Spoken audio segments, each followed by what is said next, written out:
Hi everyone, welcome back to YC Cooks and Bakes. Tonight I am going to be making a chicken cordon bleu casserole. And my youngest son said that he missed me making that. I used to make it all the time. You may have already had it, or maybe you've had chicken cordon bleu, but you've never had the casserole, which is even more simple to make. So if you want to learn how to make the chicken cordon bleu casserole, stick around. And the first thing that you're going to need to do for prep work is to spray a 9x13 pan. And I used my coconut spray. Okay, and then there's chicken in it and ham lunch meat. And you use chicken breasts, and you want about at least 5.5 cups of shredded. I'm probably going to dice mine. And some people will boil theirs, but I like to roast mine in the oven with oil and spices to give it more flavor and not boil the flavor out of it. I don't want the flavor boiled out of it. So I roast mine. And the reason it's in foil right now is to capture all the moistness in it. You don't want it to dry out. So you already know you need the chicken, and you need a couple cups of cubed ham lunch meat. And they used to sell them in 16-ounce packages. Now they say 14-ounce. You know the deal lately. They give you less, charge you more. Just have to deal with it. And you have to have butter and flour and milk of some kind, Dijon mustard, lemon juice, garlic powder, salt, Swiss cheese, about 5 ounces shredded up. And I bought the brick. Usually you can't find, depends on what store you go to. I go to Aldi, so I don't always see like a shredded Swiss cheese. You can get the brick and shred it yourself. And then the grated parmesan. And we are going to be using panko breadcrumbs tonight instead of the Italian. And of course you put more butter with that. But while we're letting the chicken rest, I will bring you over to the stove so that we can get started on making the sauce for it. And this is really simple. This is for a quick weeknight. I've been very busy today. I had a doctor's appointment this morning, and you know how that is. Then everything gets pushed later and later. So I will meet you at the stove. Okay, here we are at the stove. And the first thing you want to do is melt 4 tablespoons of butter. And I've already done that in this pan so that you're not waiting on me. And then the next thing you want to do is to make a roux. And you've seen where I do that, where you take the flour and put it in the butter and you stir it till it's like a paste or crumbly. And so you use 1/4 cup of flour in the 4 tablespoons of butter. And I have flour right here. So we will put that in. Okay. And I will use my whisk and stir that around so that it turns like, a paste, like a roux.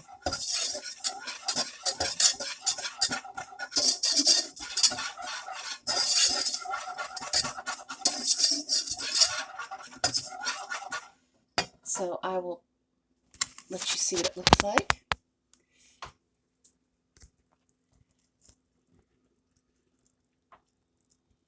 Okay. All right. And this is what is going to thicken your sauce. Okay. And then the next ingredient you want to add is a couple cups of milk. And this is coconut milk. Okay. It doesn't have to be that kind. You already know that I cook with different kinds of milks. And you whisk that roux into the milk. And you want to keep it like on a medium, to get this going.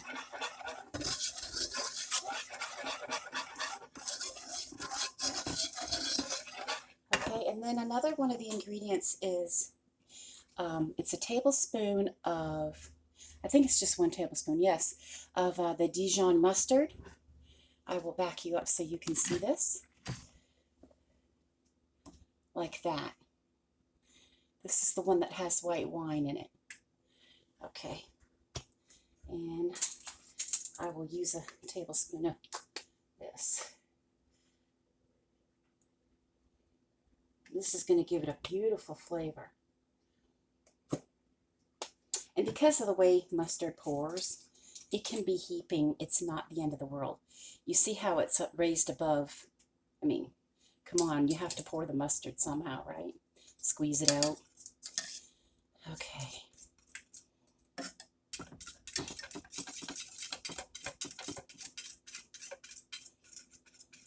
Okay.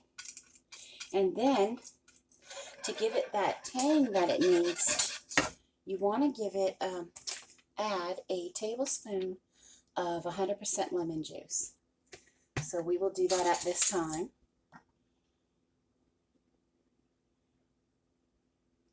Okay.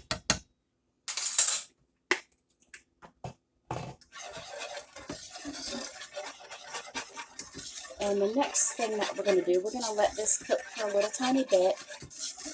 And the next stage, we're going to add our spices like, you know, the garlic and salt and pepper and stuff like that. So I will go get that and put this stuff away while this is on medium. Okay, I'm back with the spices that we're supposed to use. And the first thing they call for is a half a teaspoon of garlic powder. So I will add that at this time. And I'm just using one that looks like that. Okay. And then they want a 1/4 teaspoon of salt. And you may think, have I ever seen, well, I see ever use just a 1/4 of salt? And you will right now. Oops.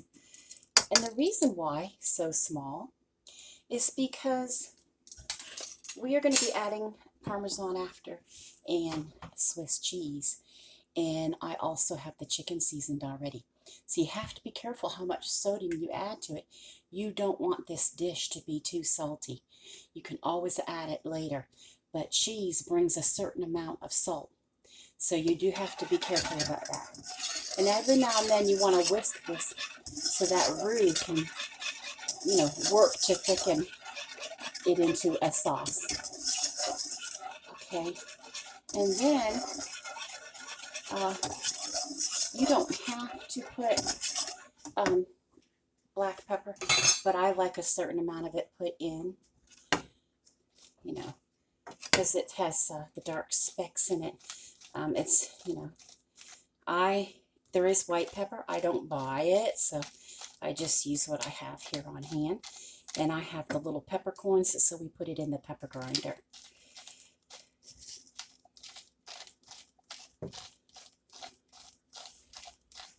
There. And that's all it takes.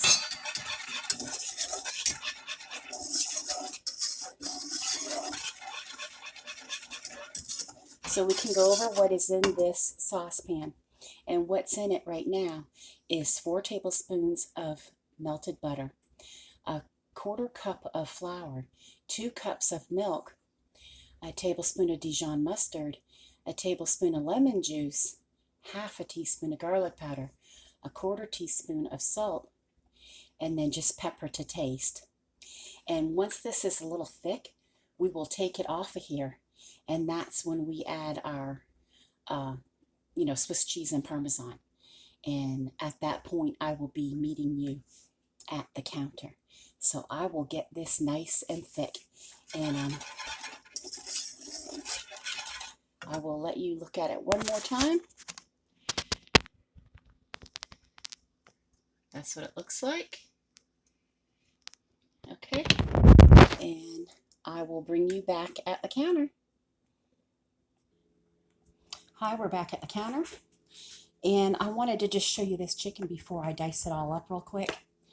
Put you forward so you can see it. See, I have 3 breasts here that I'm going to cut up. And let me tell you, it is so nice to have roasted chicken breasts. I'll turn it around so you can see how brown they are. Compared to boiling the chicken. But, you know, I guess you could do it however you're used to. I just feel like this just brings it so much more flavor. So I'm going to dice these up really quick and put it in my 9x13, because that would be the next step before, you know, adding the ham and pouring the sauce over top. So I'll bring you back. Okay, I want to show you now that I cut the chicken up. I mean, some of it naturally is going to shred because it's so tender. But see how chunky I have it? There's a lot of big chunks in there. And it's not shredded, you know, like shredded pork. There's a lot of nice squares in there. And that's what I was going for. You know, see? You can really do it any way you want. I just thought it would be better to have it more whole, you know, chunks like that. And then I already cut up the ham with kitchen scissors. See, they're just little squares. Okay, and I'm gonna sporadically put these throughout the chicken, and I'll be done in a second.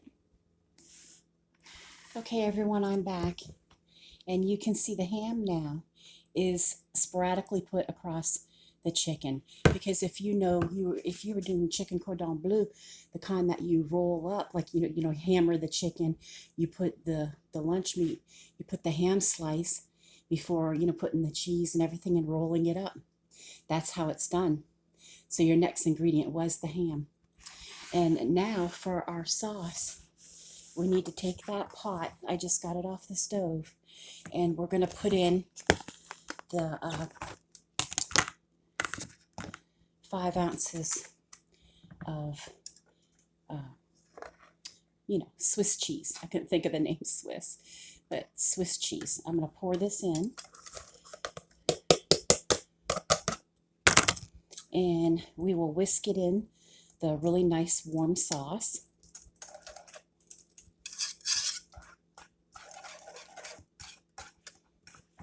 And don't forget, remember about that salt, because it's not just the cheeses, but the ham.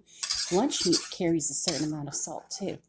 And normally you don't hear me talk about salt this much. You know I like salt, you've seen me. But this meal, I'm asking you to be careful, because I have actually made it too salty before in my history. So, okay, it's melting really, really good. And now I'm going to add just a little bit of parmesan,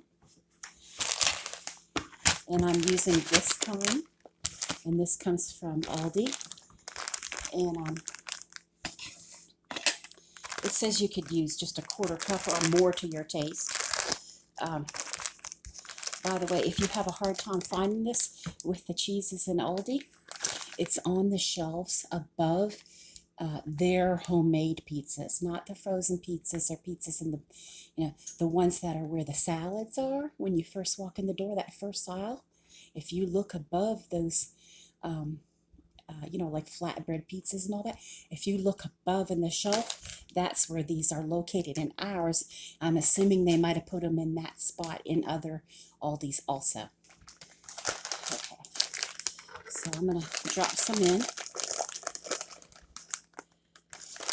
Okay, that's good, because what I'm going to do is be using the rest of this for another meal later in the week. So this is good.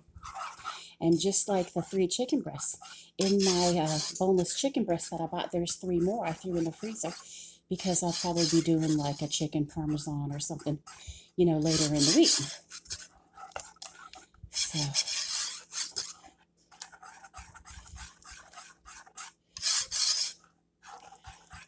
okay.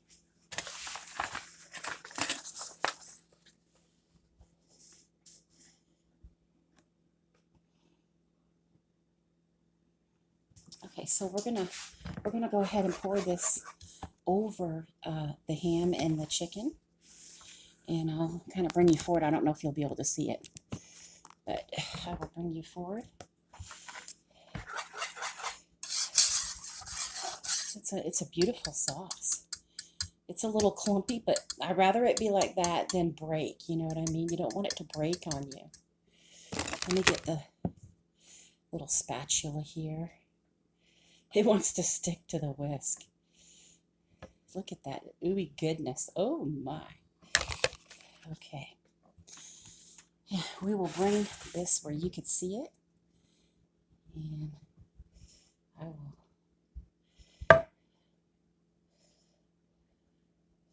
Wow, did you see that? My goodness. Talk about look good. Oh. And if you've ever had the authentic chicken Cordon Bleu, it gets nice and stringy from the good Swiss cheese in the middle like that, and the good parmesan and all that scrumptious. And the thing that I like about this, it has the Dijon in it and everything, and gives it that nice zip and tang that it needs with the lemon juice, and oh, so nice.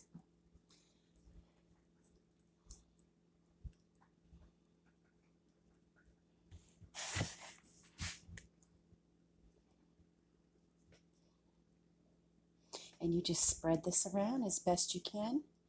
And we put buttered panko crumbs on top of this.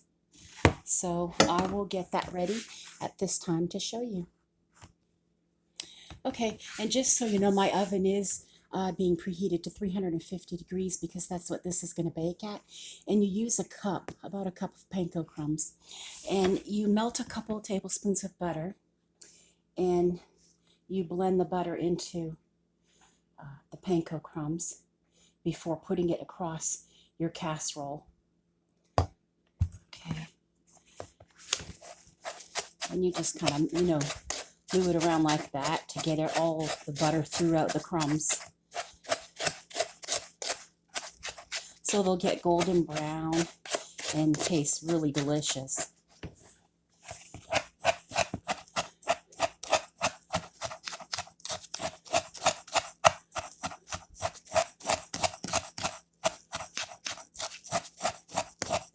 And we're going to bake this uncovered for 30 to 35 minutes at 350 degrees Fahrenheit.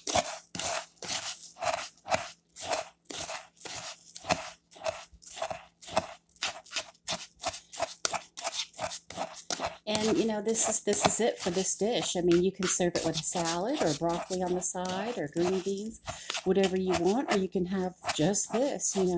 If you think this will be filling and you won't need anything else, then that's fine.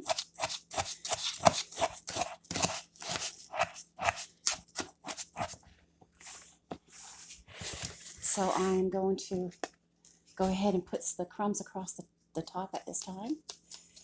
I got the butter mixed throughout the panko.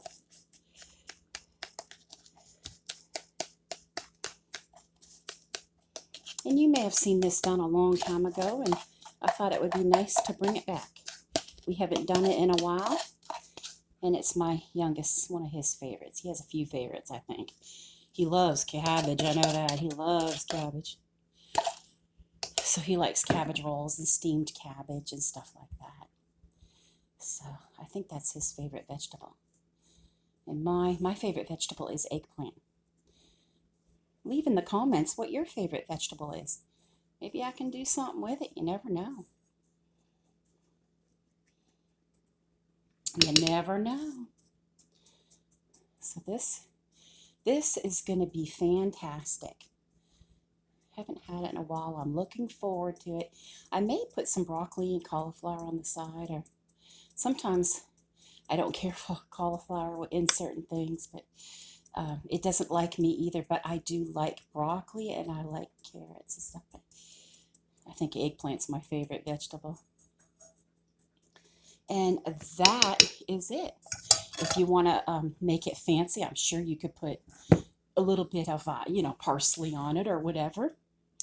And let's see if I could lift you up so you could see. Like that. There's nothing really exciting to look at, but if you've ever had chicken Cordon Bleu, This casserole will surprise you. You'll taste it. You go, oh, wow, it's just like authentic chicken cordon bleu. And for all intents purposes, it has basically the same ingredients, but it's in casserole form. So I'm going to let you go this evening. I hope you try this, and I hope you have a great night. Bye-bye.